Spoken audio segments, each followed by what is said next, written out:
Okay, so good evening. I'm with Swati Lahiri. Swati, could you give me a bit of your background, please? Sure, Paul. So I started off having a degree in accounting from India, where I'm originally from.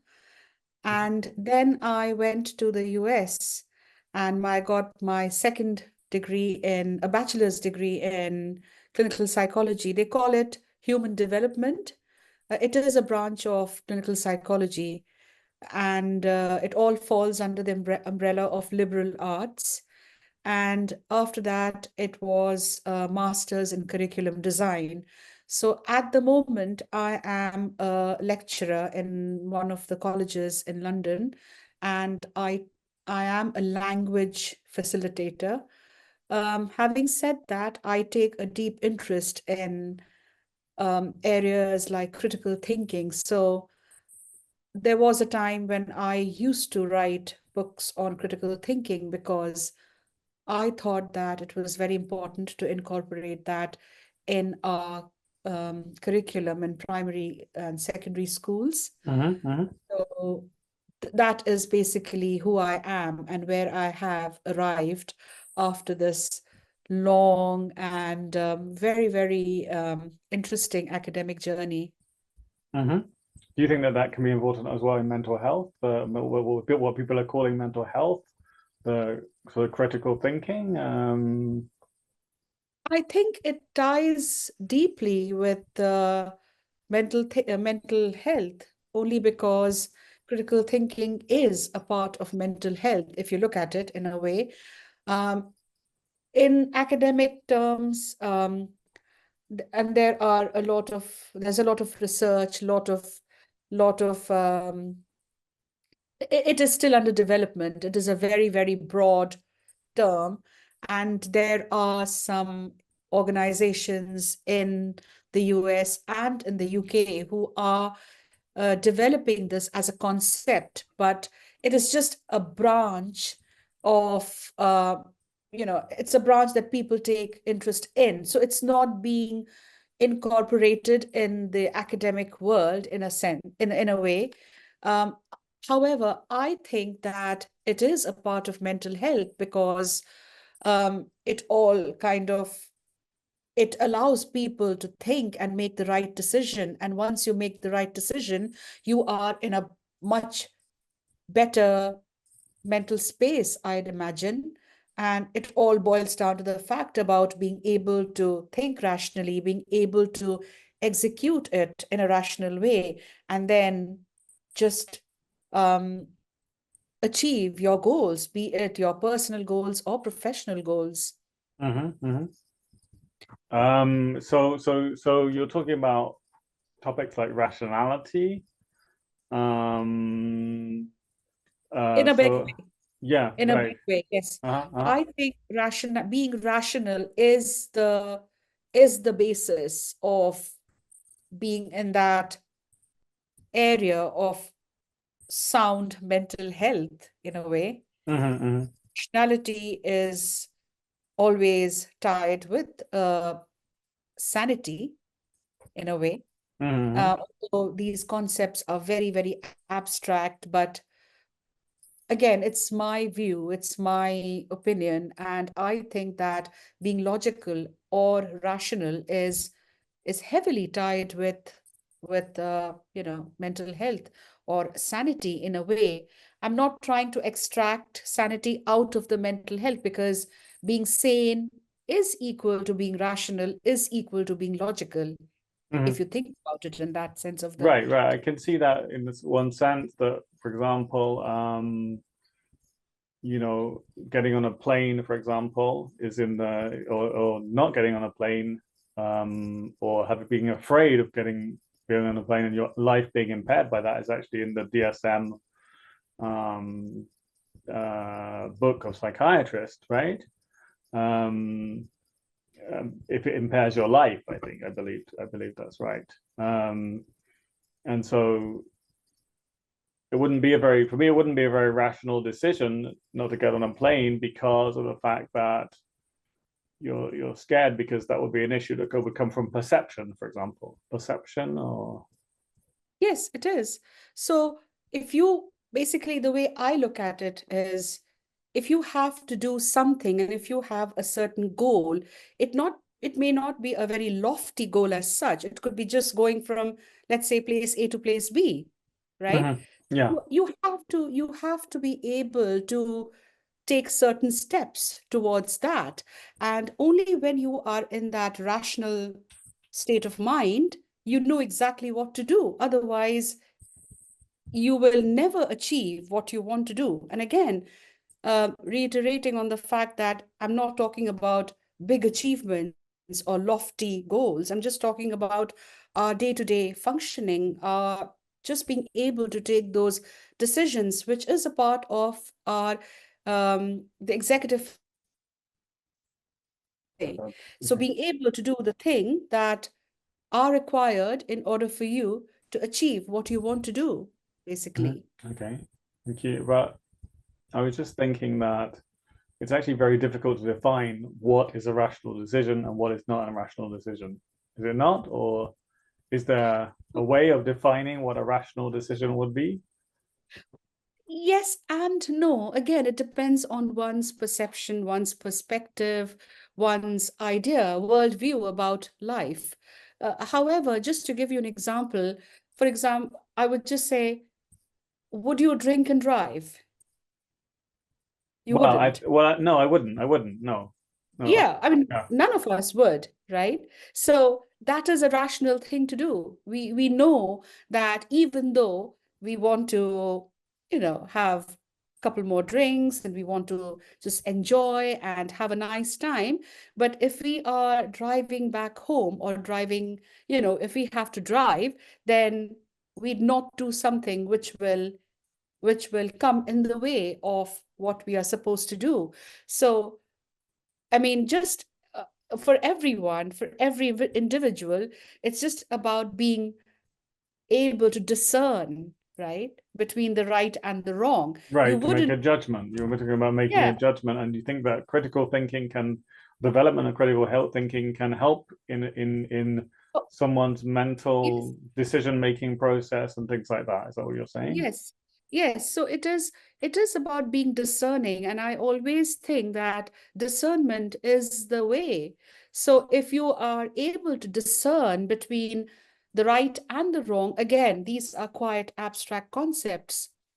What is right may not for you may not be right for me, and vice versa. But Absolutely. Yeah, these this is the thing where people's mindsets may be different.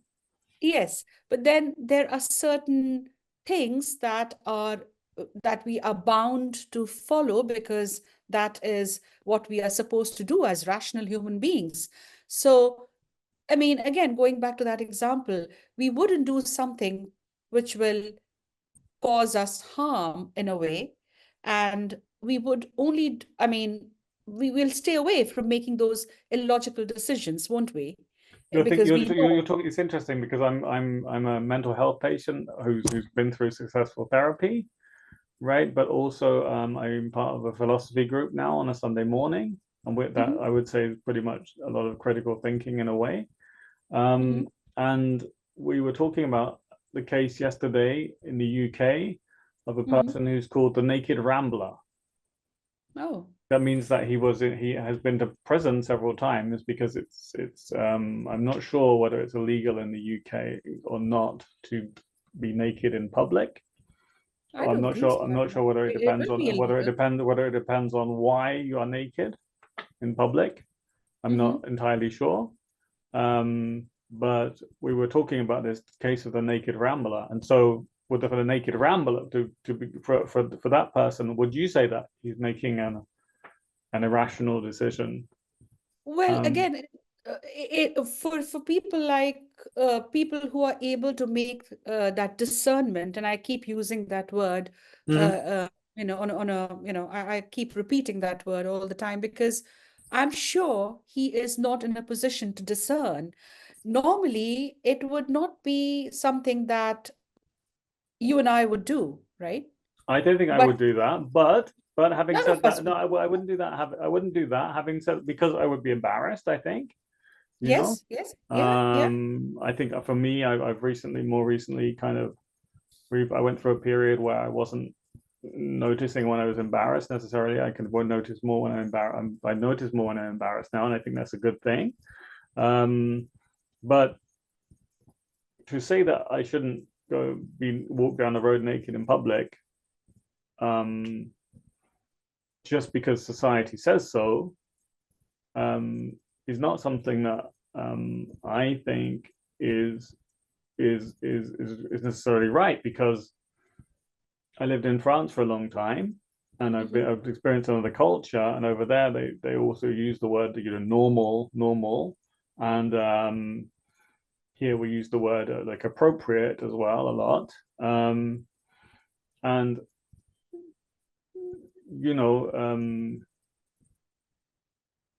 with this particular case, it's an interesting case because basically, just because the society says you should do it is not necessarily reason to do it. Because what happened in Hitlerian Germany, for example, where the society said you should behave in a certain way, so it doesn't seem logical to just follow what the society says because the society says so. Right, but aren't we taught these basic things when we start to go to school or from our homes, right? We are taught, the basic principles Well, you're of taught to put living. your hand up in school and wait for your turn. You're taught to wait in meetings later on, etc. For example, in business meetings, you're taught a whole host of behaviors at school. Yes, I mean, aren't we And all taught a certain code of conduct, I think we are right? taught a code of conduct, but I don't think it's I don't think that it's entirely rational to just say because it's the code of conduct, then therefore it's the way we should behave. For Well, example, I was okay. in Lyon football stadium in Lyon in France, because I was taking my son with my dad to a football match, and Mhm. people started throwing plastic empty beer glasses in the match, as they've been told not to throw projectiles. Mhm. And so I think it's very important for anyone to be able to, yes, think critically about it actually themselves, and say, well, look, this is, not ethical, really. It could be hurting people. It's not treating people well. It's treating people badly, and think about that topic. So that's why I was talking about the naked rambler. Is he actually doing any damage by walking in the UK naked in public? Well, it's hard for me to say, because I need to have a little bit of a background as in why he would behave in such an irrational manner. For me, everything is tied to, the rationality. It Right. has to be Because rational for behavior. me, it depends why he's doing it. It depends why Yeah. he's doing it. I would object to such a behavior, and it's not coming from the society's point of view, wherein you are taught this is what you should do, and the do's and the don'ts, basically. Mhm. Excuse me. But Okay. I mean, would he go about stealing things and breaking into people's houses? I mean, if he is running around naked on the streets, first of all, there are children. I mean, as adults, we probably can rationalize in a way, thinking, oh, he's just probably trying to act cool. But, there are children, there are some certain just permissible, rules of behavior, right? So Mhm.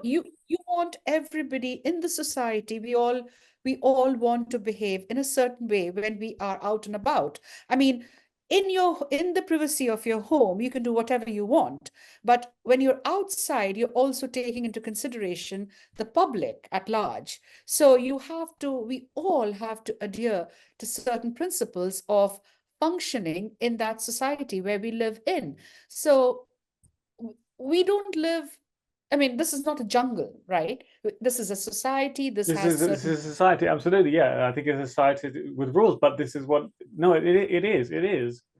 Um, Having said that, I think it's, for me, it's key and fundamental for each individual to be a thinking individual. In order, as I said, not to go back to just following the crowd and herd behavior and that kind of thing, you know. No, yes, So no one, sorry, go ahead, Paul. no, this is what I mean. So, for example, so certain herd behaviors may be positive, certain herd behaviors may be negative, but Absolutely, it's yeah. key to be able to, like you said, to have discernment and judge and say, well, which one is right. I work in with French people online with in teaching them English, okay? And so we often have conversations about culture, and it's very, very interesting to compare types of culture. So compare, like, for example, you know, drinking culture in the UK. And so I think when you compare different types of culture, then you can see that, you know, drinking culture in the UK may actually be a negative thing. Criticizing culture in France, where people criticize people, it could be in England too, where people criticize each other online, creating a negative vibe, could also be seen as a negative thing. You see what I mean? So while the social norms are important, because to be frank with you, I don't think everybody understands them. And it's some people understand, well, some people understand why, some people don't necessarily understand why. I see mothers in supermarket reacting to their child misbehaving, but I'm not sure the mother is actually aware of why. And so this is why I think the critical thinking does need to be on the curriculum, maybe, or philosophy. You know, in France, philosophy is on the curriculum from 16 years old. And It so doesn't have to be a very, have to be labeled in that way, to make it sound a mouthful or very difficult. But, just trying to incorporate it as, as part of language arts, or part of just, reasoning skills. For example, if you mhm, see someone, if you're in the corridor and you see someone just drop their books, what would you do? Would you actually help them in picking up the books, or would you just turn away and turn your face and walk away? So, yeah, I think children, I would help them personally, but yeah. yeah. So, children, as adults, we know we would help them, but children need to be taught, right? Yeah, they So, do need to be taught. This is right. But then yes. this comes with this comes also with the topic of conformity, you know. I've been in psychiatric hospitals before, where I've been sedated, you know, as a patient, sedated, and because I did need to sleep at the time, and my ideas were kind of religious, etc. And so I think I did need to be sedated, you know. At the same time, you know, it felt like I was being treated a bit like a child with this sedative, and they didn't explain to me why. That's what I Mhm. would be fighting for on the mental health front, and more explanation in the mental health Yeah. hospitals about why they're doing certain things, and more persuasion and other methods maybe of making people conform to a society in a way, Mhm. you know. Uh, But as a mental health patient, would that individual be able to understand why they are being sedated, for example? At the time Are when they in that? at the time when it happened to me, I was not able to understand. I have to say, looking back on this was 25 years ago. Looking back on it, I've more recently done therapy, etc. I was not able to understand it. I was in a state of what's called flight of ideas, I think. Mhm. I wasn't. I had my ego, like everybody has their ego, you know, and I Mhm. wasn't. But however, having said that, it's really important, I think, that the procedures for mental health when someone arrives at mental, I tried to run for the door because I thought I wanted to be free, you know. You want it free, I had a yeah. misconception of freedom because for me freedom is a paradox, and now I think, well, what am I going to do with my freedom today, rather than thinking, oh, I'm free and I can do what I like, you know. And so this is a very important topic, and I think how conformity in the mental health system is arrived at is very, very important, because even with people taking medication, um, because ultimately people might not take medication against their will, you know, for example, in some situations.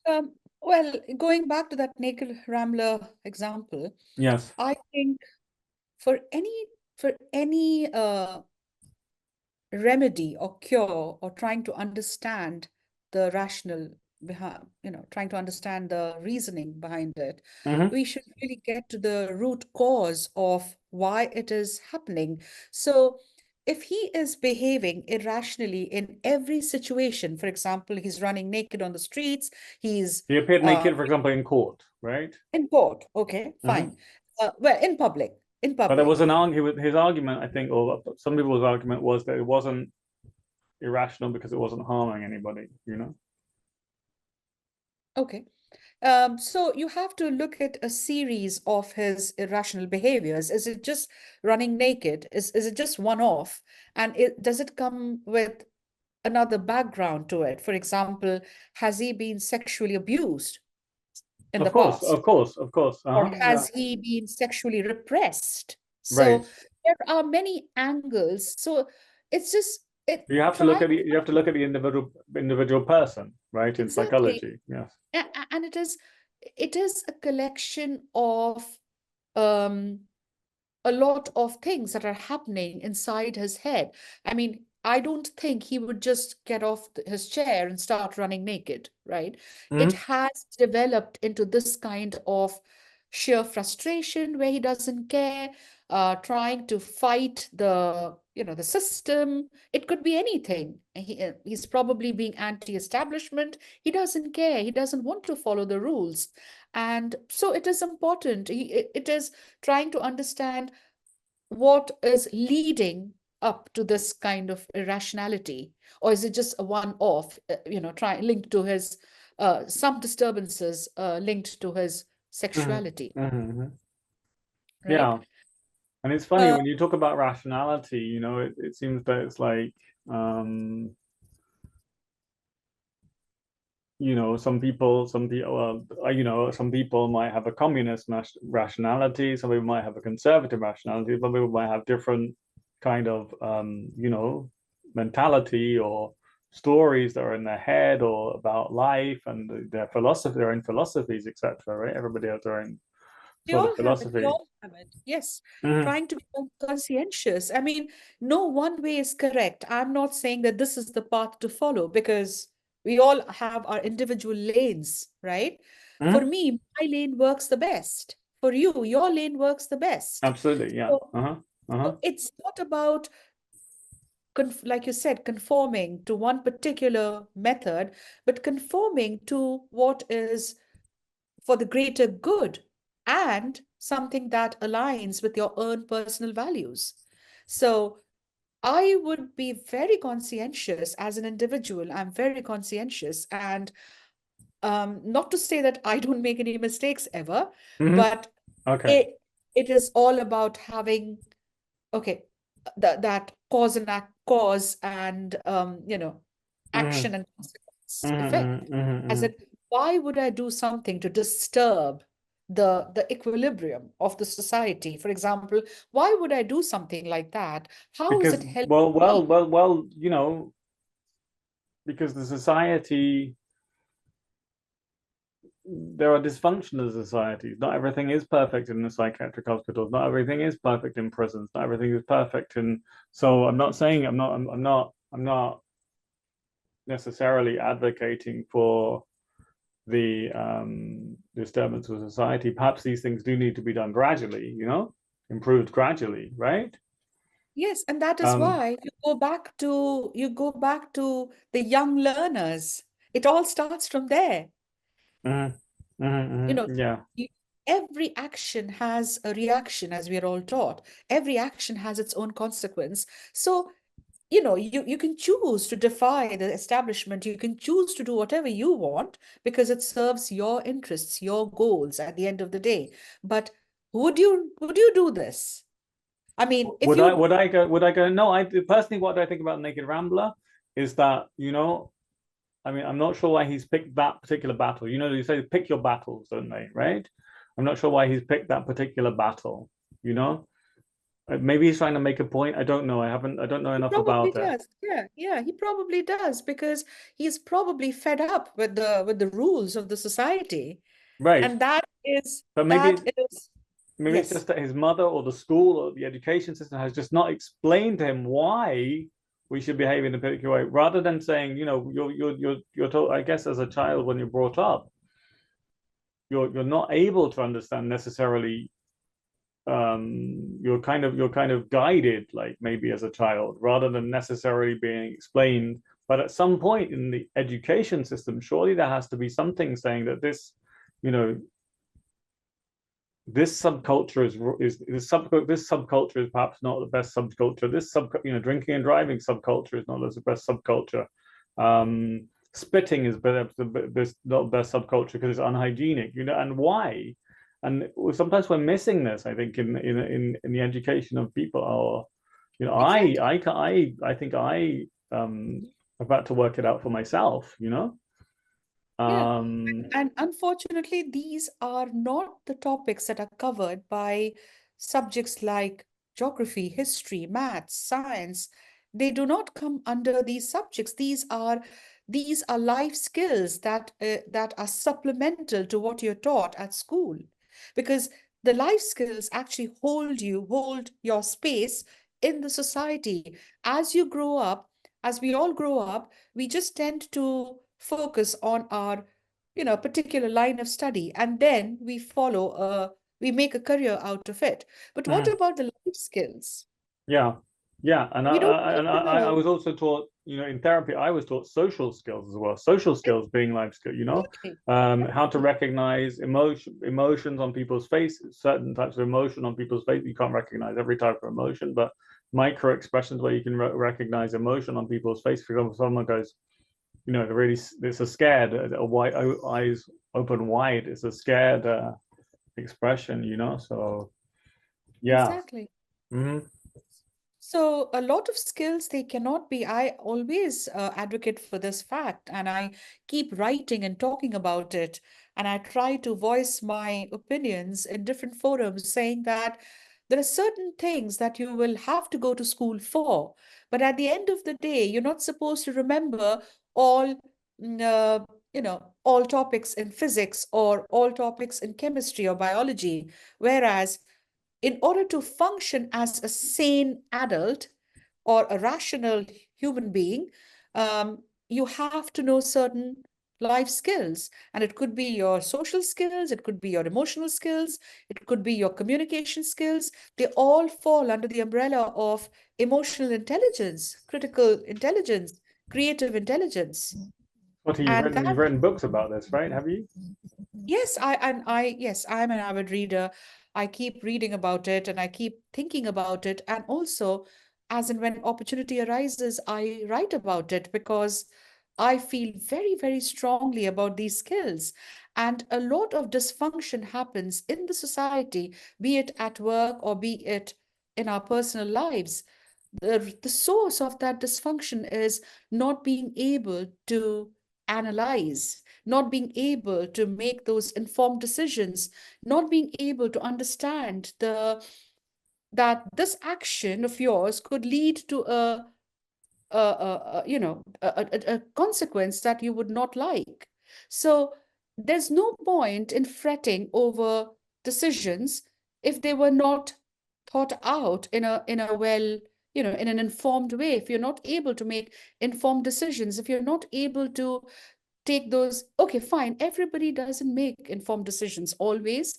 We all learn through mistakes, right? I find that So I can do that, you know, in the context of the emotion. I can see the emotion. I can figure out, I can at least ask the other person what emotion they're feeling and things like that, and then figure out whether it's essentially good or bad. I mean, I'm looking into this topic of good and bad. Maybe there's something more to come about that. But yeah, is something. But I mean, what about something you, for example, something it was something else that I thought was maybe not appropriate was I was on a plane to Barcelona once and I had some Muslim people, well, evidently Muslim people reading the Quran and praying on the plane. And I thought, you know, had I known that now, I would have thought about my sort of paranoia training and figuring out how not to be paranoid. And it was fine. It was fine. But we were scared. Like we were scared because, you know, um, it, there is an argument to say that wasn't really the most appropriate thing to do after 9/11, etc., etc., etc. You know, what do you think about that? Hard for me to say, Paul. I've never been in such a situation before, but I think, at based on how you're describing, I would say just being tolerant, up to a certain point would help. Again, a very, very important life skill. I'm a big one for not necessarily being tolerant, but being understanding. I'm trying Yeah, to yeah, understand being as long. understanding and being trying to just embrace the differences, the cultural differences.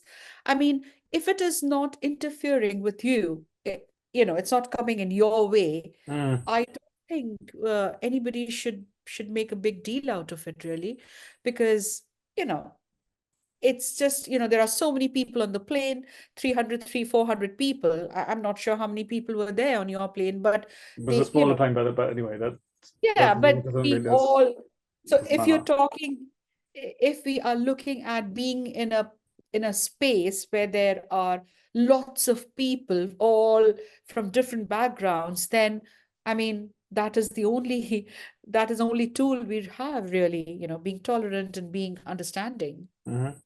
Obviously, their mindset was, I could understand they had a religious mindset. I didn't necessarily have a religious mindset. I was perceiving danger where there probably wasn't danger. Hmm. But it's true. I don't think that people should be running around. My personal view, I don't think people should be running around scaring people in society, right?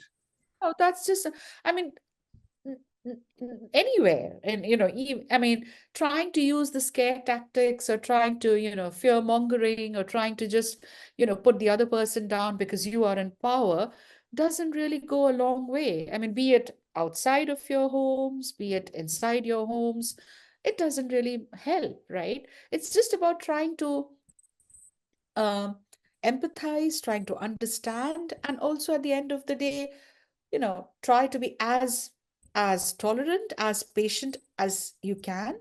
But again, if it violates your rights or your privacy, then it's a different issue. It's a different matter.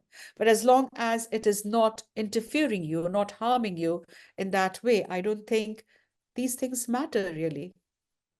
Oh, yes, absolutely. You wouldn't, we are, as babies, we are all like clean slates. We don't come with a certain set of behavior as soon as we are born. It's all our conditioning and all how we learn from our surroundings. So a baby, an infant doesn't come with a certain code of behavior to follow, right? It's Yeah. just the same child can behave completely different in two different environments. Hmm. So, there are differences in siblings, there are sibling behavior, there are differences in people put in different environments. Yeah. So, But it's just a topic, an important cultural topic for you because I've, you know, bilingual children as well, and I've lived part of my life in France, and to be able, in order to navigate the two cultures, you do need to question things and question why, and not just, in France, as I said, they will say c'est normal. Okay, it's not. It is, ethic. If we can put ethics as normality, then okay. But I still think it's very, very important to question why you're yeah, doing things. yes, behind every behavior, there is a why. And your why could be entirely different, completely different from my why. We all have our whys, isn't it? I mean, Hmm. nobody just randomly does something, There is a why behind everything. Doesn't matter how big or small the why is, but we all have our whys. So Okay. can you see the difference? Yeah. One, I there think is we're gonna have to finish there because it's gonna run out. Okay, the time. But yes, thank you yes. very much for the interview. That was great, fantastic. Thank you. Thank you, Paul. Brilliant. Thanks Thanks. for your time. Okay, great, Bye.